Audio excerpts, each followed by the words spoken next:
Hola, ¿cómo estás? Gracias por seguir con el estudio bíblico del Evangelio de Juan.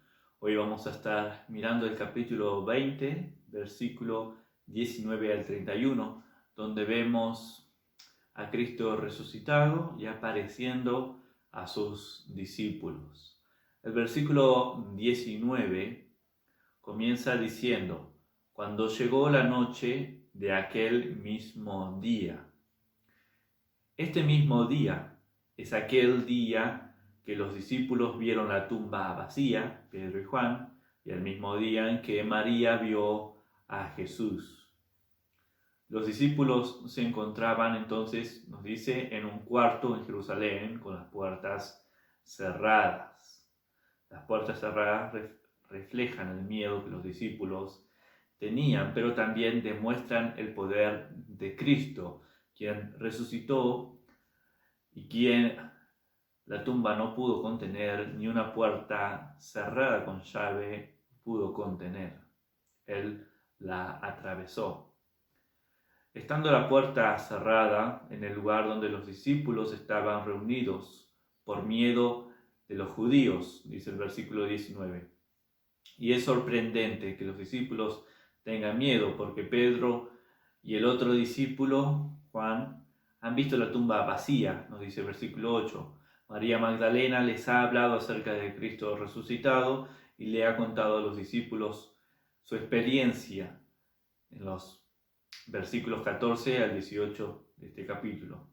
Sin embargo, aún después de que el otro discípulo haya visto y creído, no está claro qué es lo que cree, porque aún no sabían las escrituras que era necesario que resucitase de los muertos, nos dice el versículo 9.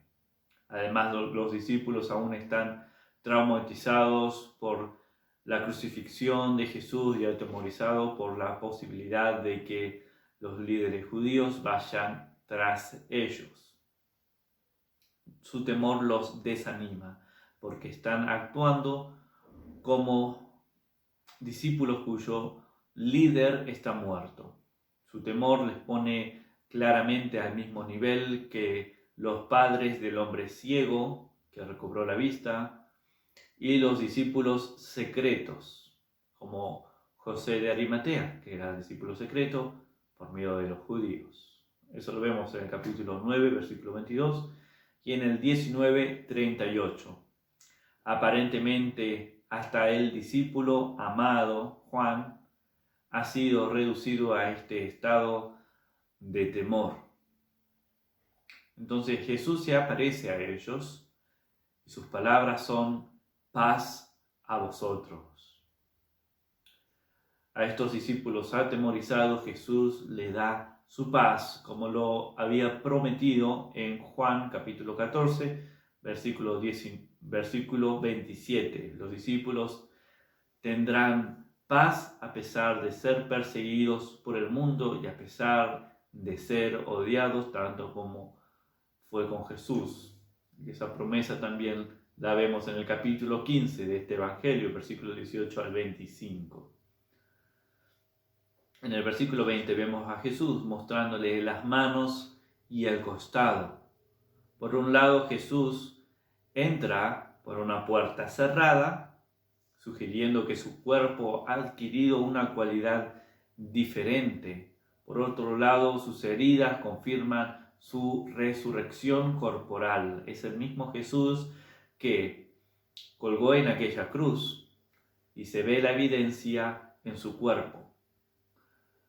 Entonces, y eso lo vemos en Lucas 24, 43, nos habla de esto mismo, de la evidencia del cuerpo físico de Jesús, porque Él está comiendo con los discípulos, nos dice en Lucas.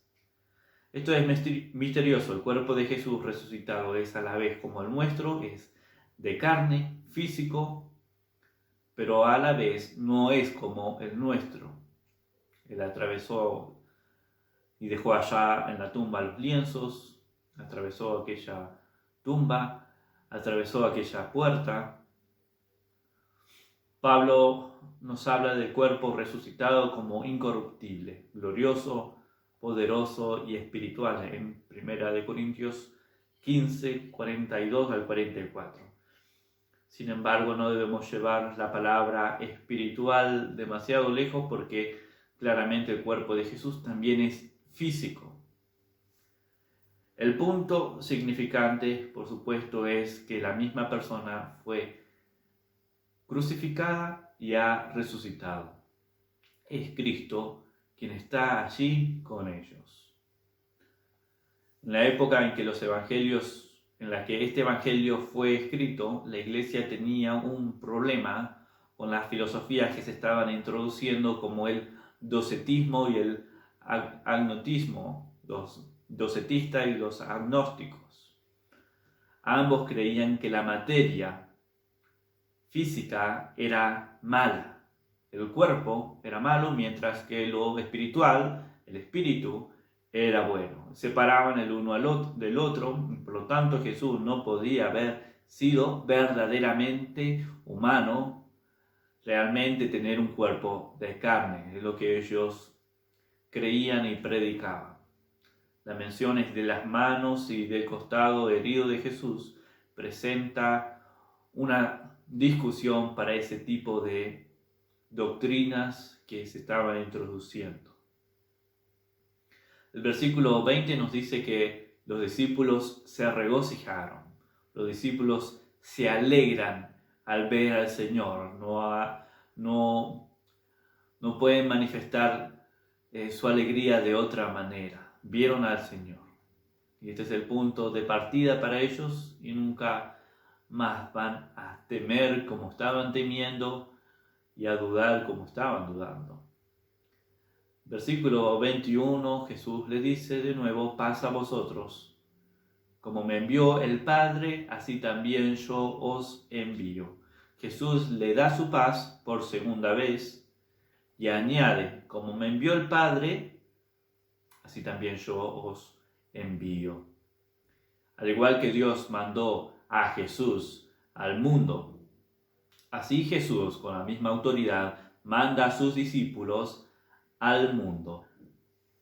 Este versículo, estas palabras, son el equivalente del Evangelio de Juan a la Gran Comisión, como vemos en los otros evangelios, como vemos en Mateo 28, 19 al 20, donde el mandato es ir y predicar el Evangelio a todo el mundo.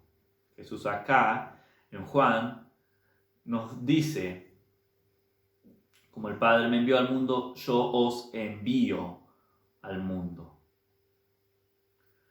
Dios está presente en la obra de Jesús. Jesús está presente en la obra de sus discípulos, trabajando con ellos.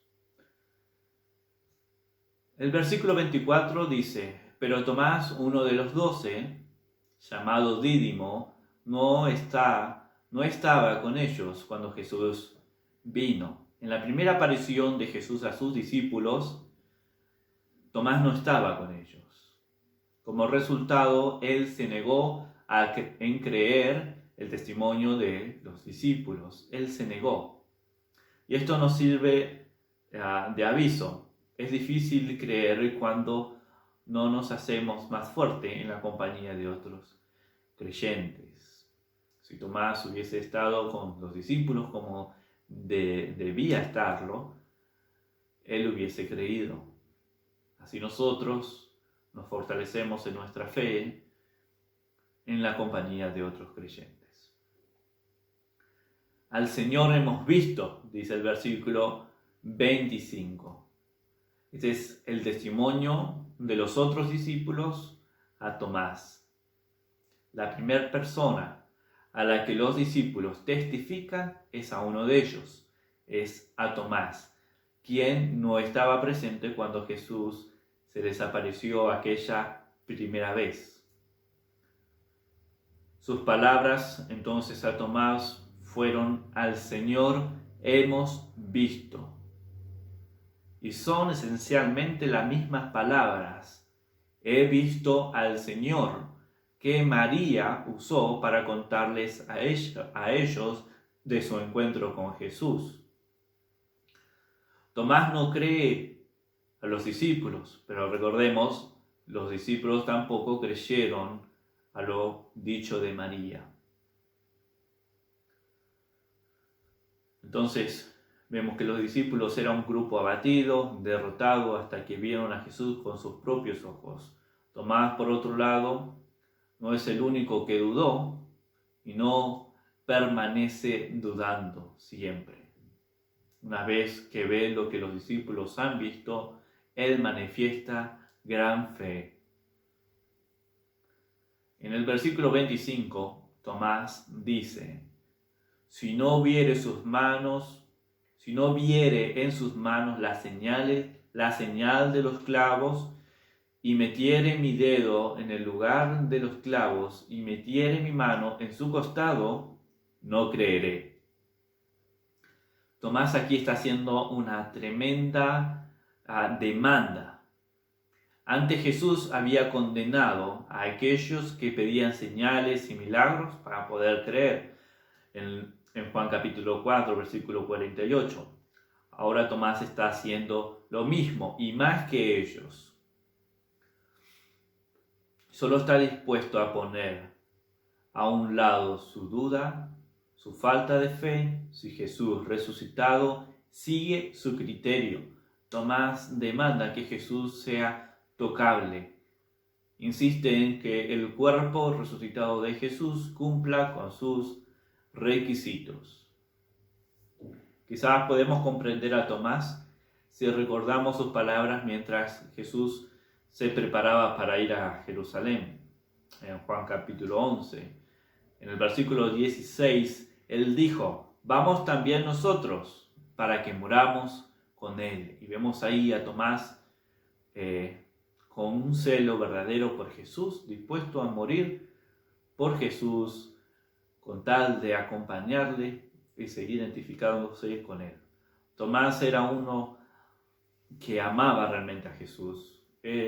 Estaba con mucho deseo de seguir a Jesús. Pero vio lo que él temía. Se cumplió aquello que a él le atemorizaba. La crucifixión de Jesús fue algo que le partió el corazón. Podemos comprender quizás por qué Tomás sería lento a empezar a creer otra vez. Quizás esto nos explique por qué Jesús demuestra tal compasión y sensibilidad por él, por Tomás, como los vemos en los versículos 26 al 29. Bueno, de este evento pasó 8 días, nos dice el versículo 26. 8 días después de la aparición de Jesús a los discípulos, dice el versículo 26, esto sugiere el mismo día incluido, de domingo a domingo sería, el primer día de la semana. Es otra vez el primer día de la semana y Jesús aparece de nuevo a sus discípulos que estaban reunidos. Otra vez las puertas están cerradas, nos dice el versículo 26, pero ya no se encuentra mención alguna sobre el temor a los judíos. Todo lo demás es igual que el domingo pasado. La aparición de Jesús a los discípulos a la semana anterior ha transformado el miedo de ellos en fe. Y otra vez Jesús le da su paz en esta segunda aparición a ellos. Y luego dijo a Tomás, quien ahora estaba reunido con los otros discípulos: pon aquí tu dedo y mira mis manos, y acerca tu mano y métela en mi costado. Eso nos dice el versículo 19. Jesús no condena a Tomás por su falta de fe, sino que le proporciona la ayuda para que él pueda creer. Tomás ha exigido ver y tocar al Señor resucitado y Jesús le permite hacerlo. No vemos ninguna indicación de que Tomás lo haya hecho. Con ver a Cristo herido y resucitado, le basta. La exhortación a Tomás de parte del Señor fue no seas incrédulo, sino creyente. En el versículo 27 al final. En el versículo 28 Tomás respondió y le dijo: Señor mío y Dios mío. Al responder a Jesús estas palabras, Tomás hace la confesión por la cual el libro de Juan fue escrito. El propósito del libro de Juan es que creamos en Jesús, que es el Hijo de Dios, que es Dios mismo, que es el Mesías. Y pongamos en Jesús nuestra fe, que creamos realmente en Él y digamos de Jesús: Señor mío y Dios mío. Y Tomás hace esa confesión. Y así viene a ser que el más dudoso sobre la resurrección de Jesús pronuncia la mayor confesión del Señor que resucitó de la muerte. Señor mío y Dios mío. El versículo 29, Jesús dice: bienaventurados los que no vieron y creyeron. Esta es la última de las bienaventuranzas del Señor. El Señor ha dado muchas de las bienaventuranzas en sus enseñanzas. Mayormente la vemos en el libro de Mateo. Y acá da la última de ellas: bienaventurados los que no vieron y creyeron. Estas palabras alentarán a los primeros cristianos, quienes se sentirán mal por haberse perdido la oportunidad de ver a Jesús y ver su ministerio, su muerte y su resurrección por unos meses o por unos años. Aquella primera generación. Estas palabras también nos alientan a nosotros, que nos encontramos entre aquellos que no hemos visto, pero que hemos creído. Los pocos cristianos de la primera generación que vieron a Jesús en persona no tienen ninguna ventaja sobre los muchos cristianos de la siguiente generación hasta la actualidad que no hemos visto en persona a Jesús. Son bienaventurados los que creen sin haber visto. El versículo 30.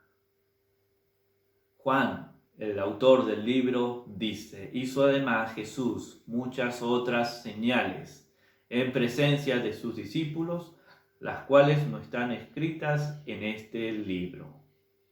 Ese es el testimonio de Juan. Mucho de lo que Jesús hizo en su vida no está escrito en los libros, en este evangelio ni en los otros evangelios. Hay mucho de lo que Jesús hizo que no se ha escrito. Muchas de aquellas señales. Del capítulo 2 al capítulo 12 de este evangelio, esta sección es llamada como el libro de las señales, porque los milagros en esta sección son llamados señales.